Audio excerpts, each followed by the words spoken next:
Good morning again, and welcome everyone. My name is Wade Behringer. I'm a Communities and Schools board member, current Senior Executive Director of Strategic Initiatives and Operations for the Kent School District, a father of two KSD students, a husband of a KSD principal, and a proud Kent resident. And this morning, I am your MC. We have a great virtual program for you this morning and look forward to sharing our excitement for the work that we do and the impact we have with the youth of Kent. For the second year, we are coming to you virtually. We appreciate your understanding and time to join us this morning. Since we're not able to talk to our table mates or wander the room and socialize with our various community members and friends, we ask that you communicate via the chat feature if needed. Before we get too far into our program this morning, we'd like to start off with our land acknowledgement. Coming to you from Kent, we acknowledge we are gathered upon the ancestral lands of the Muckleshoot Indian tribe, who historically lived throughout the area between the Cascade Mountains and the Puget Sound. I know we have several dignitaries who have made time to join us this morning, and we truly appreciate you making Communities and Schools of Kent and our kids a priority today. At this time, I'm proud to introduce our Communities and Schools of Kent Board of Directors. Thank you to all of our Communities and Schools volunteers. There are so many of you who support our meaningful work, and we'd not be the organization we are today without your unwavering support and willingness to serve. Thank you. And of course, our amazing Communities and Schools staff. It is because of each of them that we are able to support our students and the community the way that we do. They are the smiles they put on our students and families' faces and the hope they put in their eyes. These amazing people are David De La Fuente, Executive Director, Angela Stave, Program Manager, Marissa Carpenter, Resource Development Manager and Mentoring Manager, Pat Friedel, Neely O'Brien Elementary and River Ridge Elementary, Cynthia Morales, Panther Lake Elementary, Chris Waters, Northwood Middle School, Giovanna Larios, Northwood Middle School and Matson Middle School, Chris Tolentino, Matson Middle School, Molly Hubbard, Meeker Middle School,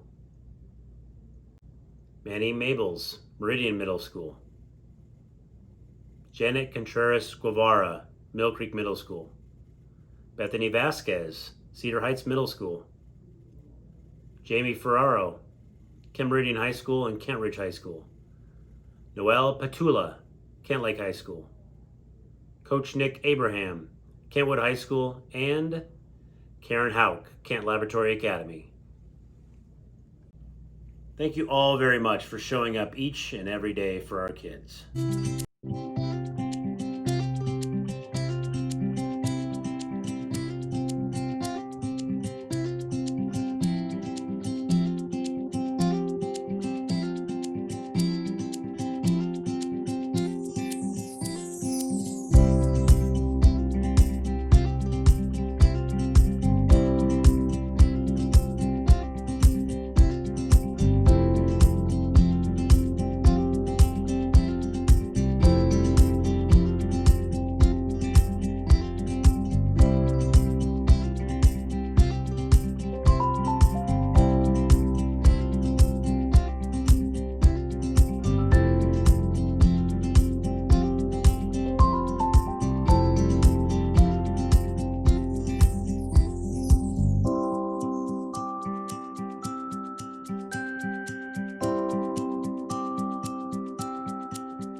Hi, I'm Kathleen. I go to Northwood and I'm a part of Communities and Schools. It's basically STEM for people of color, or kids of color. And it was just this STEM program where we learned science, technology, engineering, and math. And we kind of combined it. So we'd meet a few times a week and we would learn like coding and like for like some of it was just kind of to have fun. So like sometimes we made posters or sometimes we just messed around. But a lot of it was just learning kind of basic computer skills or learning different skills that we would eventually use.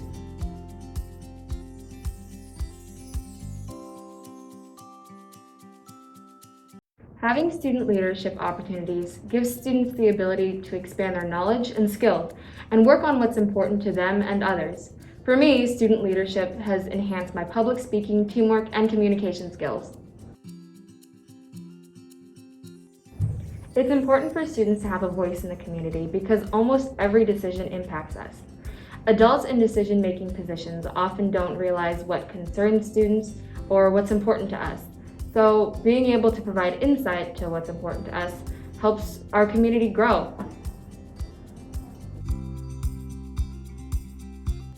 So when given the chance, students can really create meaningful impact. We appreciate adults who support us and listen to our thoughts and ideas. And as an adult, you can support either any youth or youth organizations you know. You could do that financially or emotionally. Doing this is bound to better our community as a whole. At this time, I would like to introduce our Communities and Schools of Kent Executive Director, David De La Fuente. Hi, everyone. Thank you so much for being here with us for the Communities and Schools annual breakfast. Really appreciate all of your support today, and I hope you enjoy the stories from the kids and the mentors and the families that you're going to be seeing shortly. One of the things that I really want to emphasize is how important it is to have the partnerships that we have at Communities and Schools. Obviously, our partnership with the school district is extremely valuable, where we can be in the school buildings during the school day, being there for the students in between classes, at lunch, before and after school, so that we can support them and ask them what they need. But more than that, we couldn't do this in a vacuum from the other community-based organizations, service clubs, faith community, businesses, and other elements of the Kent community. Our success is based on all of those partnerships being willing to work together. So Communities and Schools can help to facilitate those partnerships and enhance those partnerships, but we really look to the broader community to build a bridge between the students, the families, the school, and the broader community. So thank you very much for being part of that effort, for being part of that bridge. And I know that you're going to hear some great things today. So thank you so much for being here. Thank you, David. Now we're going to hear from two of our site coordinators, Janet and Bethany, about some of the exciting things they are doing in their schools.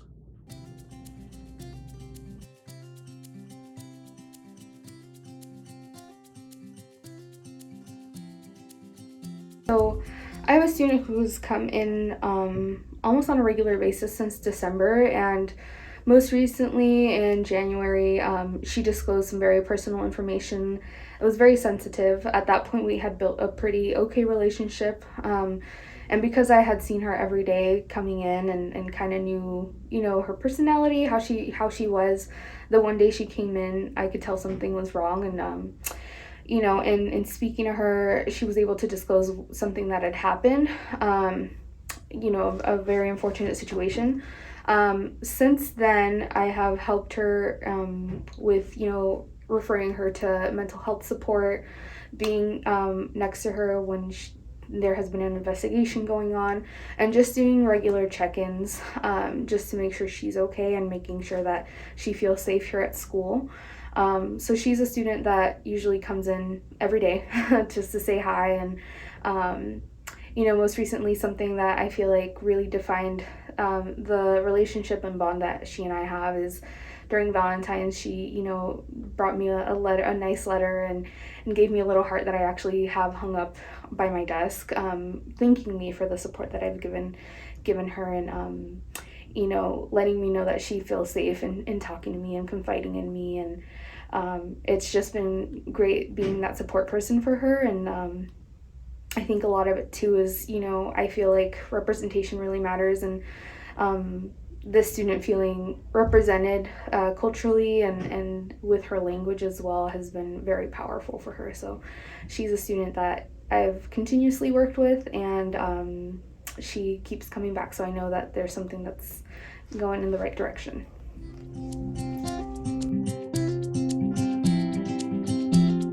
So I have one student, he's an 8th grader, and he was referred to me by his English language teacher.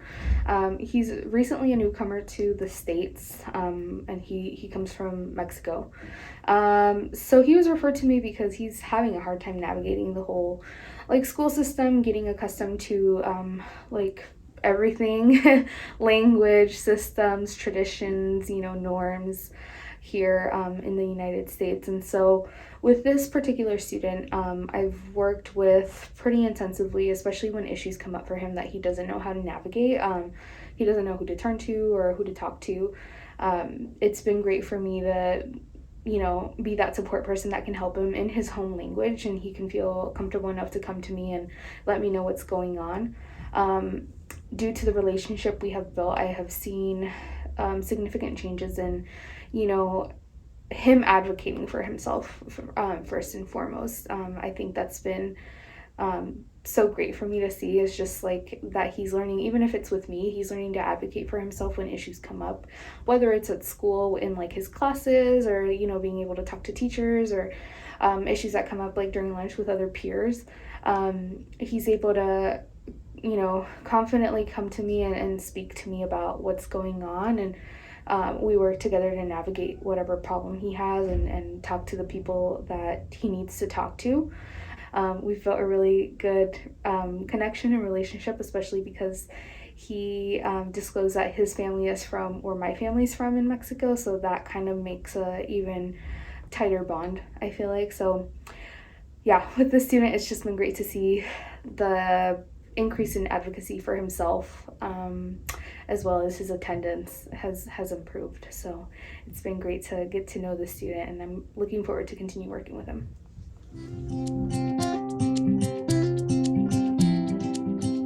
Yeah, so it's been tough. It hasn't been a very easy journey to be a graduate student full-time and also work full-time. I feel like I have 2 full-time jobs, but at the same time, I am very grateful because working at communities and schools and being a site coordinator is allowing me to gain skills and knowledge to prepare myself for my future, professional work as a school counselor. So in getting to interact with students and working with families, I am able to put a lot of my knowledge and skills that I'm learning at school into use, which is, it's great. I feel like I'm getting such good practice in doing something I already enjoy. And I'm able to bring those stories back to, my classes and my classmates as learning experiences for me. United Allies is our peer mentoring program. Allies is an acronym for advocating, listening, leading, and empowering students. And basically, it's a peer mentoring program that is a group of 15 students that were nominated by our teaching staff. Made sure it's very representative of the diversity in our school. And this program utilizes second step social emotional learning lessons to work on training the students and helping them learn how to problem solve with topics such as bullying, conflict, working together, how to reach out to an adult when something is above you and difficult for you to problem solve as a teen or a child, and how to advocate for yourself and help others advocate for themselves.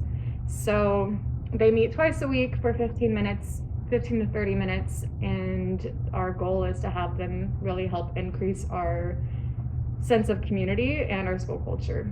My name is Layla Neidlinger. I'm a 7th grader at Cedar Heights. CHMS Allies is basically kids getting mentored on how to be leaders, positive influences around the school. And learning how to help other kids with serious issues they have in the school. I think it's pretty important because kids need someone to talk to, and sometimes it doesn't have to be just their friends, but another way to get connected to counselors. Thank you, Janet and Bethany. It's always great to hear from our site coordinators who work with our students and families every day. Our next presenter is Priscilla, a sophomore at Kent Meridian High School, who's been supported by Communities and Schools of Kent for several years. Let's listen to her story. Well, my name is Priscilla.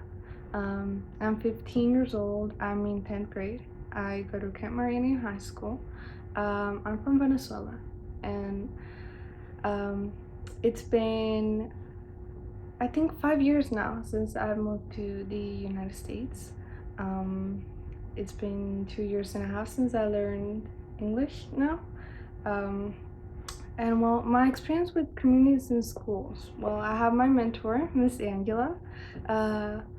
She has been such a great help that I'm so grateful for. He has helped me so much all throughout my school years. We met when I was in 7th grade, spring. So it's been almost 3 years. Yeah, almost 3 years of knowing her. It has been an amazing journey.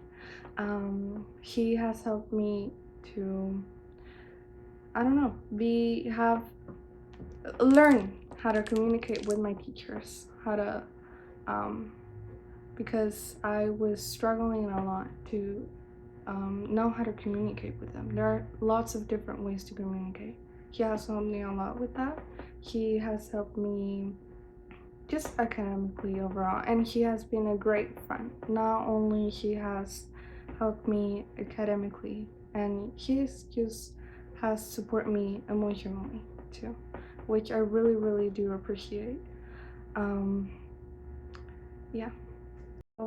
Before I met Miss Angela, I used to not being able to explain the school system to my mom, so she didn't really get it. She was very confused, very lost, and because of that, she did not know how to help me. She didn't know how to reach out to my teachers. She didn't know the correct way to do it. She didn't really know anything. She was just lost, and I didn't really know how to help her either, because I'm also new to the school system.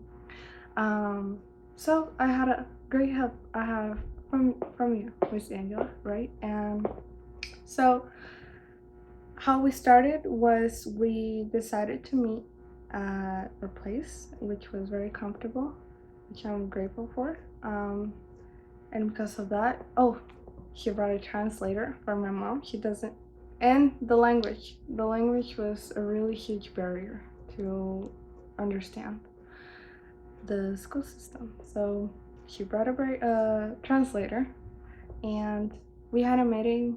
We discussed how to help me with the problems that I was facing at the moment. Not only did we solve all those problems, but we also planned for my future to make things a lot easier and better. And my mom was so grateful because she had finally been able to understand a little bit more, because she was really stressed about it. She was really stressed, and because she has been the person that has helped me all throughout my life. I mean, she's my mother. She just really wanted to support me, and because of your help, she did it. She has been able to support me. I'm so glad. Now that she understands. I want to take this time to give a special thanks to all of our current mentors. Our students are so lucky to have an additional caring adult like you in their lives, especially during these difficult times. I also want to thank all those who are on the call today that have been mentors in the past. We hope we are able to convince you to come back to us and our students as a mentor in the future. And to our future mentors, you know who you are. Don't be afraid to step into this truly valued and appreciated space of giving back to our youth through mentoring. We look forward to hearing from you very soon.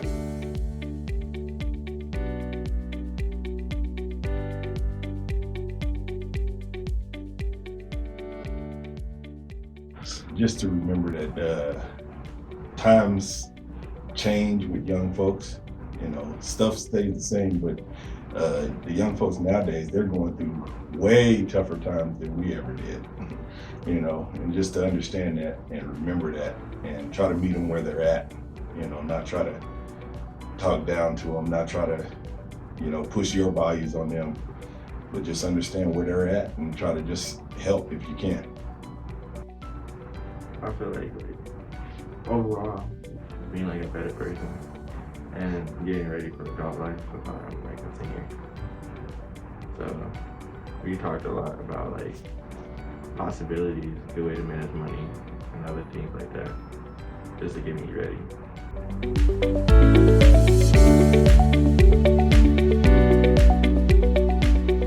I have learned that kids, they don't need saviors. They don't need adults to tell them what to do. There is great value and a lot to be learned from just listening to kids, and then earning the right to be heard. Like, we don't mentor to show up and tell a kid how to live, but when you build a relationship, eventually you'll get to the point that if that kid trusts you, then they may actually want to hear what you have to say. We got some life rules that we work on, and they are as applicable to her as they are to me. Like, it's okay to change your mind is what we've been talking about recently, and that is as applicable to adults as it is to students, I think. From mentoring, I've learned that like some of the stuff that I go through, I think it's like childish or like silly, and it's like a reminder to know that she also went through it, or she's like going through something similar, and it makes me feel like my problems aren't actually like really small, and it makes me feel like even though like I've had such a crappy history, like I still have this one person that will like talk me through everything and like never, like no matter how many times I've been rude or like just like stop talking to her, she'll like always be there. And it's like nice to have somebody that's like always there and like there for what I need, school and like personally.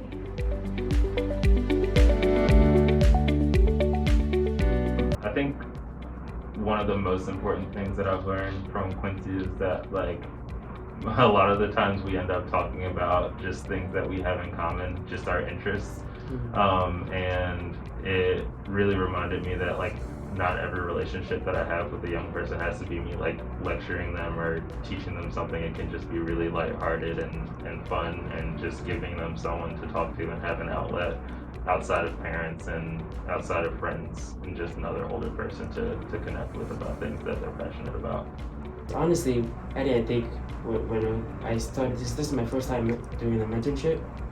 I didn't really think much about it because I didn't know if I could really connect with the person, since we don't have much in common other than like me trying to find a job for part-time and maybe going to a few more things. But I ended up connecting with Manny because we have some interests in common, especially with anime, mangas, and a few other things, and how we're both interested in like working in like firefighters to like get hands-on experience and other things like that.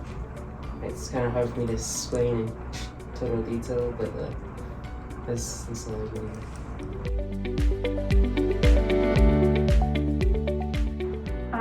From having a mentor, it helps a lot. Like, I've learned like how to deal with mental health and emotional health, and also more encouragement to like put myself out there. Yeah.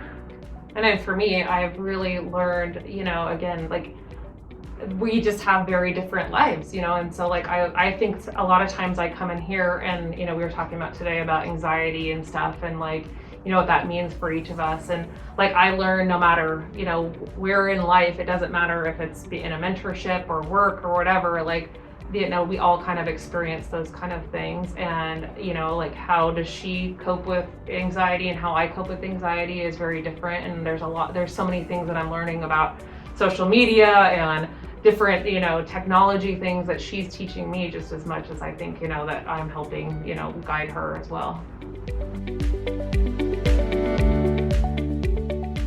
Hey, I'm Phil De La Pena. I'm the club mentor for SAGA, or Sexuality Gender Awareness, at Kent Laboratory Academy. What I do here is I give students of any, I guess, orientation, gender, a place to talk and discuss and be themselves. which is very important for students to have. I know a lot of students don't have spaces like that at home or amongst friends, so they can come here and do it and be themselves. And I've been doing it for 5 years, and I absolutely love it. I will do it until I can't do it anymore. Saga has been a really, really great experience for me because it lets me show my true self around other people. I'm sometimes afraid to show who I really am, and Saga is a safe place to be here, be queer, just show who I really am. It's really, really nice, really nice, safe place where you can just do what you want, be who you want, express yourself properly, and yeah, it's just really nice. I haven't been in Saga for like too long, but I feel very comfortable with the environment and safe place that Phil has made for us. I feel more comfortable being open with my sexuality and how I identify as, what pronouns I use. It's just overall a very nice, safe place, and it's very welcoming. I started going to Saga when I joined KLA my senior year, and it's just been kind of a good experience to actually meet more queer kids and just kind of be able to have a space where you feel comfortable to discuss just basic life where you might not be comfortable to do it in class or even at lunch. So it's just kind of nice to have an outlet for that. All right. We're now going to transition to a staple in the Communities and Schools of Kent site coordinator ranks, Coach Nick. Coach Nick, thank you so much for joining us today. I appreciate all that you do for the young people at Kentwood, and for you and I have known each other a long time, for all that you've done for my own son and all the other young people that you've worked with over the years. So I want to just start off by saying that. What I know that our young people are facing a lot these days. What are some of the things specifically that you're seeing that have maybe been more prevalent in the last couple of years than historically? Well, I've never, ever, in all the years I've done this, seen so many students that are depressed, angry, frustrated, struggling with mental health issues, eating disorders, suicidal tendencies, if I didn't mention that early. I've never seen so many students. I mean, it's just like unheard of, just the amount of trauma that our kids are dealing with these days. It's just trauma. You know, I've never seen so many that you always, when you work with kids, you always see a certain percentage that are struggling, but when you see a huge percentage of them, even though the ones are even having good grades, but still are struggling with mental health issues and depression and things like that, it's just unheard of. What are some of the strategies that you've been able to employ or that you've seen other people employ that have made a difference for some of the young people and empowered them to overcome some of those challenges that you just described? Well, this being there for them, consistency in your messaging, showing them love, compassion, understanding, and just letting them know that you care about them and that you're concerned about their overall future. You're concerned about them now, but you're concerned about them 5 to 10 years from now and where they're going to be at in life.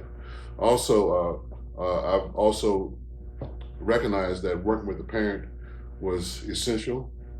Getting the parent on board with the messaging that I'm delivering and letting them understand the messaging that I'm delivering them and helping them maybe kind of change the way they relate to their child has been very, very helpful, very helpful. Has it been helpful I know you do a lot of parent engagement, Coach, has it been helpful to be able to see things from the parent's perspective as well, and does that help you in your work? Oh, absolutely, absolutely. Having raised a family myself, understanding the dynamics and the difficulties, sometimes the struggle. I know you've had your share of successes over the years, and what are maybe give us some examples of some of the young people that you've worked with that have been able to overcome the challenges that you just described and been able to achieve some of their dreams and stuff. Well, as you know, I'm at Kenwood High School, and I have a couple of students that actually I have several students that I work with. There's a couple of students that comes to mind that I would like to mention. She's a joy. She's struggled with some things that I won't go into. She had a major injury and that kept her from playing basketball for about 3.5, 4 months. And she was very, very depressed. It was last summer. And even though it was the summertime, I still stayed in contact with her, met with her once a week. And sometimes she would cry, and sometimes she would just be she was in such a poor mental state. And over the course of the summer, she got better, and I kept on encouraging her to eat right and get her rest and recovery and take care of herself and to read and take her mind off of things and find other things to do that she enjoyed as much as basketball. And it seemed to work, because when she started school, she was in a much better place than she was. Her mother acknowledged the fact that I had helped her get through that summer because she wasn't able to help her. And now she's doing well. So me and Coach Nick started talking around like the mid, I would say, of sophomore year. My counselor referred me to him, so he reached out, and then we started like doing a call like once. It started off like once a week. It was just like get to know me at first, and then like he would talk about like sports and stuff like that. Like focusing on my body was like one of the biggest things, because like after like being hurt, it was like very hard for like my mental state and everything like that. So like talking to someone about it was cool. Like I felt like comfortable in a sense. Like I know it's kind of quick, but like I don't know, it was just like someone else to talk to, you know? So like we would talk about like just like what's going on at home, things like body, like school. So then like during quarantine, my grades were like the worst they've ever been. So like he was like trying to like push me to like do it and stay motivated and stuff like that. So I had to like really like, that actually helped a lot. Really helped a lot. So like I would try to like focus on like my mental part and like stay like focused in school and like like things are gonna be good with like sports and everything. So that really like helped. Like he's helped a lot with like having someone to talk to. Like recently I went through something at home, so like he was like just there to talk to about like I don't really open up to people, but like I like told him about like everything that happened. He was like supportive and like shared his story and like knew things like that. So like it was like a good like out instead of like keeping it in type thing. One is a young man. He's about 6'5" and about 200 plus pounds, and he was really struggling 2.5 years ago when I first met him, and he was having difficulty with his family, a great deal of difficulty with his family, getting along with his family. He was having a great deal of difficulty academically. He wasn't passing any of his classes, and he was exhibiting a very negative attitude towards almost everyone and having outbursts and things like that. The last 2.5 years, he's turned it all the way around.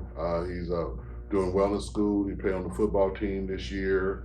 As a freshman, he played JV and varsity, and his attitude and his behavior has improved dramatically. His father has noted that they get along now, because I've worked closely with him to kind of understand what this young man is going through, but to kind of support him and not be so judgmental or harsh, and it's worked. So I'm very proud of that.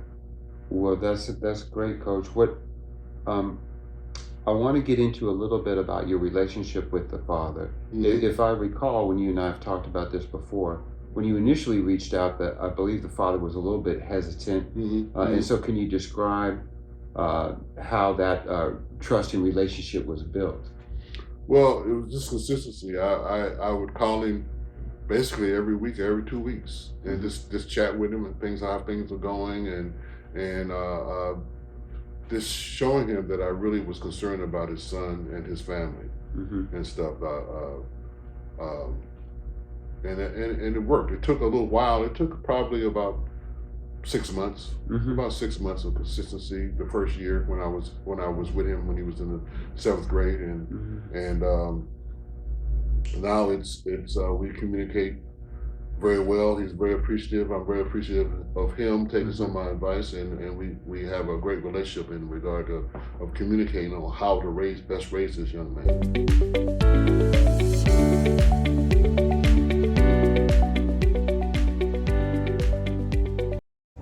Yeah, I have much better grades, and like I'm more motivated to do things like walk and run. And my bad. And in class, I'm not messing around as much with friends. Yeah, like instead of getting sent to the office like once a day, now I almost never get sent. I haven't been sent to the office yet. That's fantastic. That's fantastic. Well, we were having some problems there for a while, and I wasn't sure how to handle the situations and everything. And then I got contacted by you, and at first I wasn't sure what to think, but I thought, hey, Guy's your son, and you got to try everything possible to help your son. So I said, okay. And it wasn't very long before I started to see real small changes. And I didn't expect to see a change overnight because Rome wasn't built in a day. But I started to see real small changes, and it gradually started to progress to things are better and bigger changes. Now, every once in a while, you know, there's a stumbling block and stuff. And you heard me get frustrated on the phone and stuff, and it was really good to hear your voice because you'd say, hey, Mr. Magno, relax. And I listened to you. And then I started seeing bigger changes and bigger changes. And within the last 3 months, I've really started to see large changes for the real positive. And one of the things is, I don't think you helped Guy tremendously just by talking to him and being there for him. But I also think that you talking to me helped me understand that, hey, maybe I need to look at situations differently because maybe the way I'm addressing things are creating some problems also. So I think you taught Guy a lot, and I think that you also taught me a lot to help the situations. And it was really a positive deal. And you've really helped our family tremendously, and I really appreciate all the things that you're doing. Instead of arguing and fighting all the time, now we're joking around and laughing, and like we actually do stuff together, like walk, and yeah, being friends with your dad is a lot better than arguing with him every day about dumb stuff. I see last year's football is a very learning experience for Guy, and I really see everything turning around and everything becoming really positive. And I think Guy can go to college. I think Guy can play football. I tell him all the time, you're a leader. I really see him going far in life. And I see beyond college him doing just great. And being a leader on whatever he does. So that's my opinion.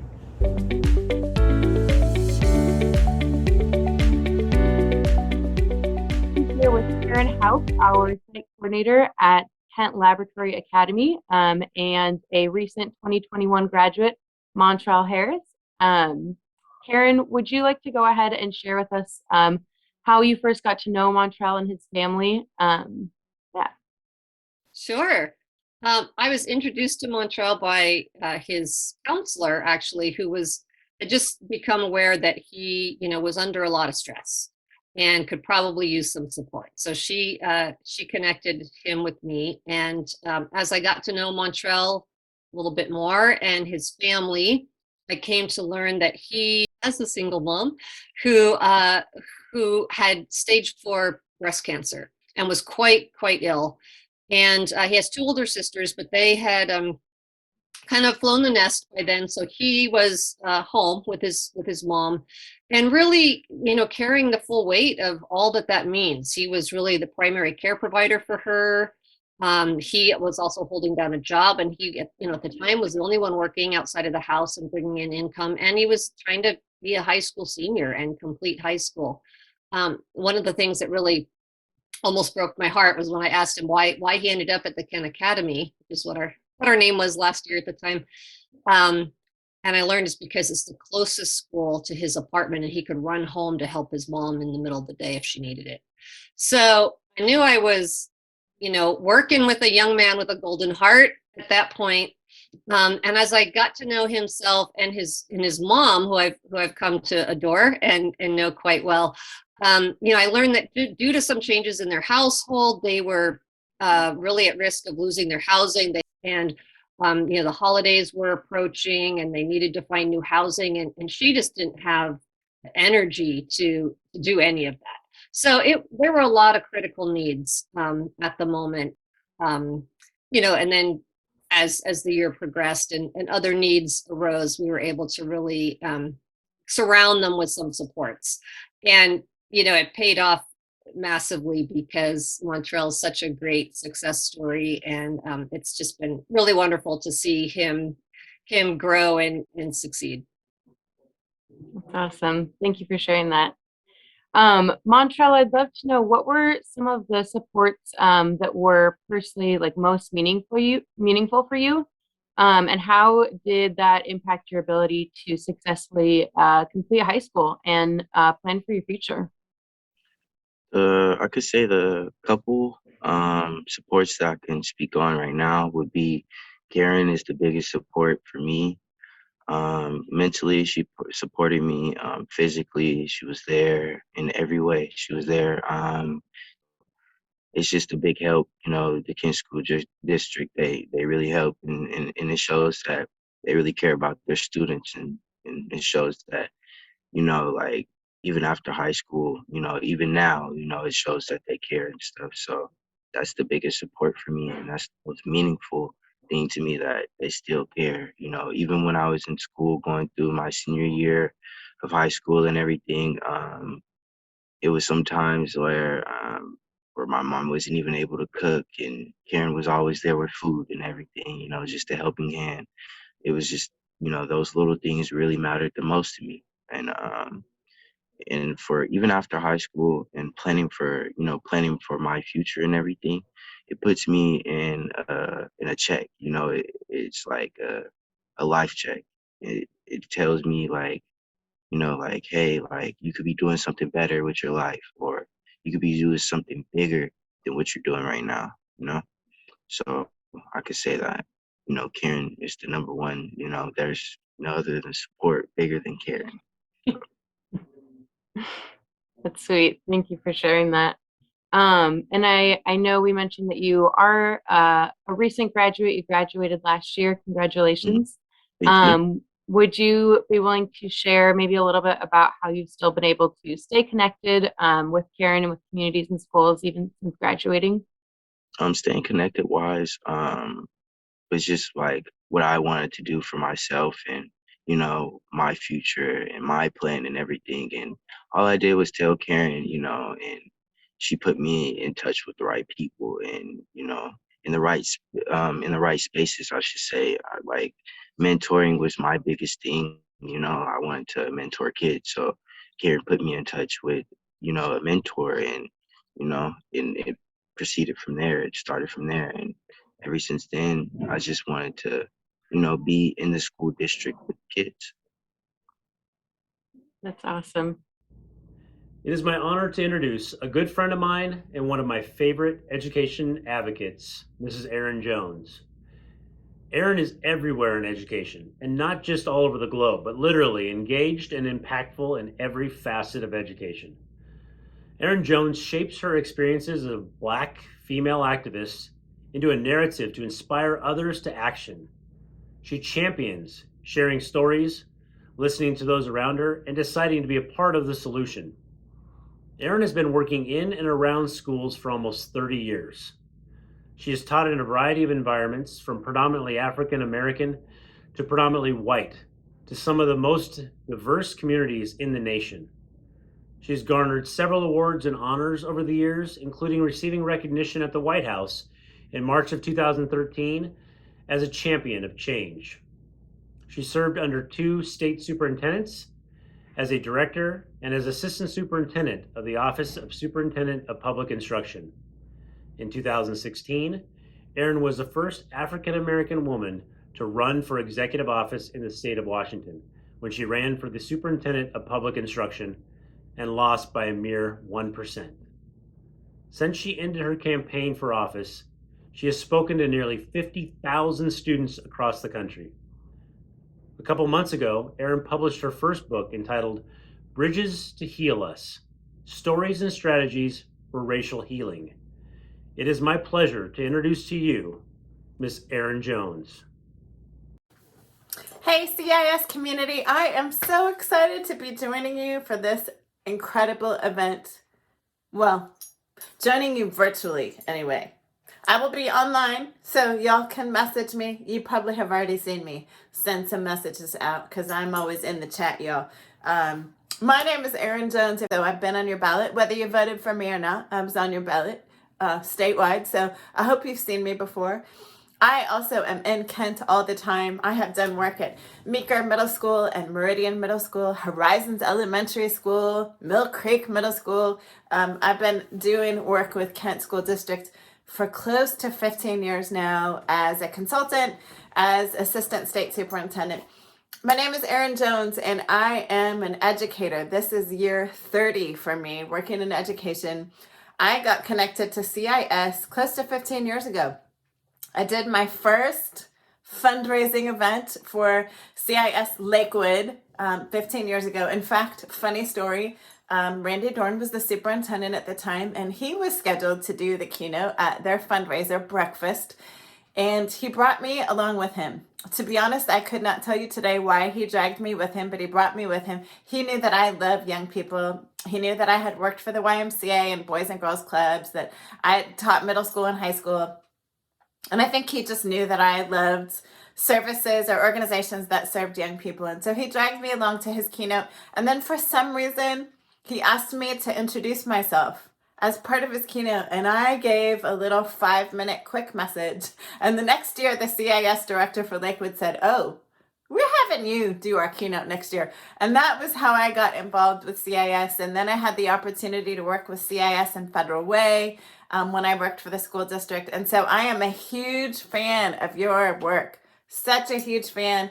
I have been doing some consulting work for CIS this year around issues of equity. And I just am really incredibly honored that I was asked to be your speaker for the breakfast. So I'm really sad that we couldn't do it in person and I couldn't be physically present with you, but I'm grateful for technology and that from my house here in Lacey, Washington, I could record a message for you. And again, I'll be in the chat, y'all, because I do that. I'm going to show up anyway and be in the chat. But I want to share with you why I am so passionate about CIS and why I believe CIS is an organization that people should be giving money to, and lots of money, y'all. I'm going to be begging you for lots of money. I told you this is my 30th year in education. But 20 years before that, I was a student. I am the child of 2 educators. I actually was an orphan kid. So I started my life in an orphanage in Minneapolis, Minnesota. I was adopted by 2 educators from northern Minnesota. So I want you to imagine northern Minnesota. Don't look like me so much. We left the United States to move to Europe because in the 70s, being a white couple with a black baby was not so acceptable. And so my parents decided, sight unseen, to take teaching jobs at an American school in The Hague, the Netherlands. I had the incredible gift of having really amazing teachers amazing coaches. I played 3 sports from the time I was in elementary school through high school. I had an amazing Girl Scouts troop that I was part of, even in the Netherlands. I was surrounded by people who really believed in me. My parents showed up at every sporting event, every musical event. I played 2 instruments in the band. They showed up at absolutely everything. I had incredible champions in my life. Now, I had every intention of being a world changer. From the time I was a little girl, my teachers, my parents told me I was going to change the world someday. I don't know why people thought that about me, but I was a kid that cared not about being popular. I cared about making people's lives better from the time I was really little, and I was really invested in serving and helping other people. And so because I went to the United Nations School, in my mind, I was going to come back to America, get a degree in law, and go back to the United Nations and work at the World Court in The Hague. That was my dream, because it's what I saw. It's the only thing I saw growing up. I knew I didn't want to be a big oil person, because all the other people at my school, their parents worked for Exxon and Shell and Mobil. I was not interested in being an oil tycoon or an oil executive, but the United Nations made sense to me. And so I came to America by myself at 18 years old in 1989, before there was internet. And I went to college in a small town called Bryn Mawr, which is right outside of Philadelphia. It is a town where Black people do not live.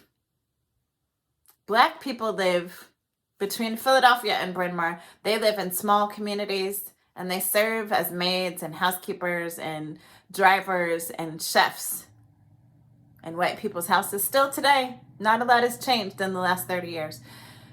But I realized really quickly in the United States that people who looked like me didn't have as many champions, and especially not in school buildings. I began to volunteer in school buildings at 19 years old. I volunteered in schools in northern Philadelphia. Northern part of Philadelphia, western part of Philadelphia.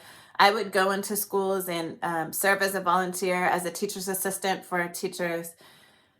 And what I saw in those schools was not a lot of support programs. In fact, one of the schools I worked in for 2 years, I worked there my junior and senior year of college, didn't even have a lunchroom, didn't have a library, didn't have a computer lab. They definitely did not have before and after school programming. Kids definitely did not have mentors in this school.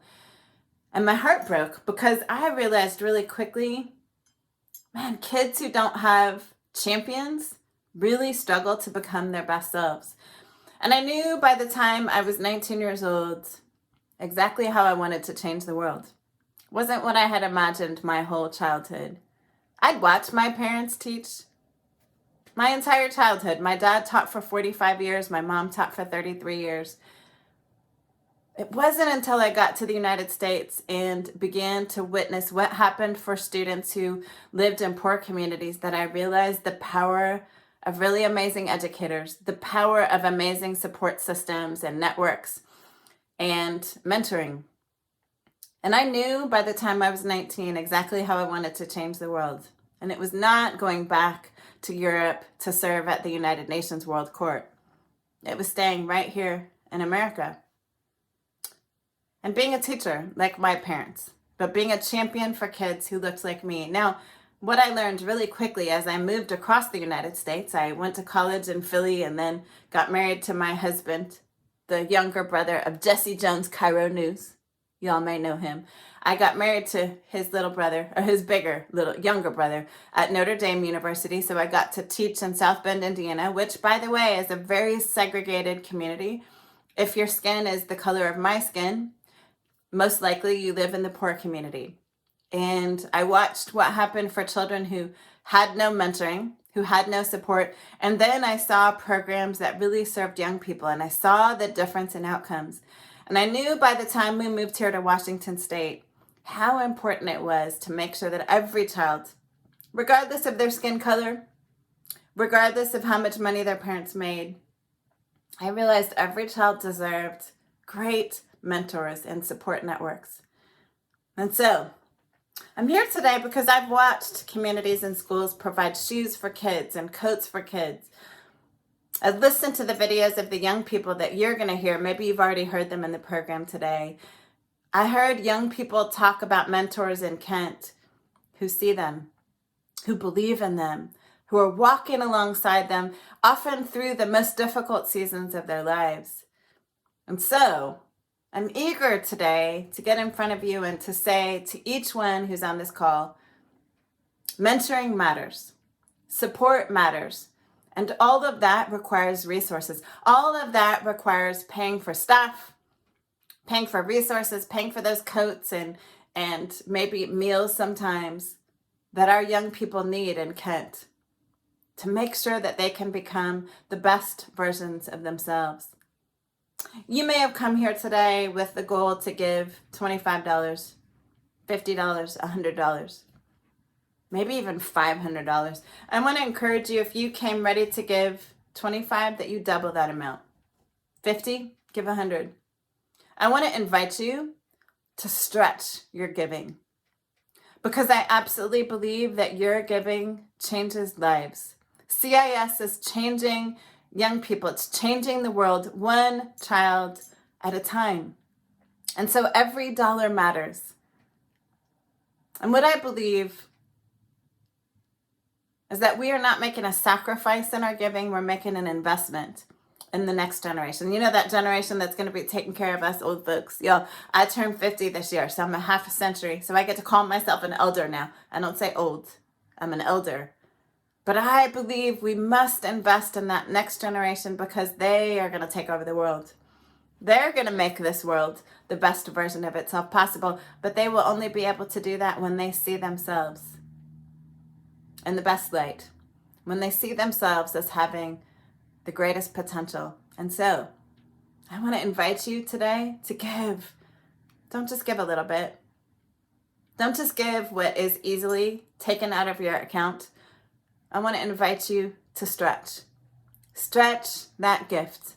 Stretch and make that substantial investment in your community and the young people who will be the doctors and lawyers and college presidents and business owners that will make Kent the best community it can possibly be. Thank you so much for being here today. Thank you so much for every dollar that you're going to donate. And thank you for allowing me to be part of the journey. So when you see me at the mall, or you see me walking into Safeway in Kent, or you see me wherever you see me on the street, I'm a crazy walking lady, so you may see me walking through a neighborhood in Kent someday. Please say hello, because I may not live there, but I see myself as part of your community too. Thank you for letting me speak today. Take care. Thank you so much, Erin. Before we all leave and head back into our physical or virtual reality, I would just like to extend our thanks to all of you who joined us this morning. We could not do the quality of work we do without the support of our community and the Kent School District. Before you leave today, I ask that you consider two things. One, consider being a mentor for one or more of our amazing students that could benefit from another caring adult in their lives. Two, we'd really appreciate if everyone can complete their donation today. The link for the donation is in the chat, as well as being sent to your email. You can also visit Communities in Schools website, and the donation button is right on the top. Please refer to the screen as I transition off. And thank you again so much for the time and passion in supporting our KSD students. Have a great rest of the day.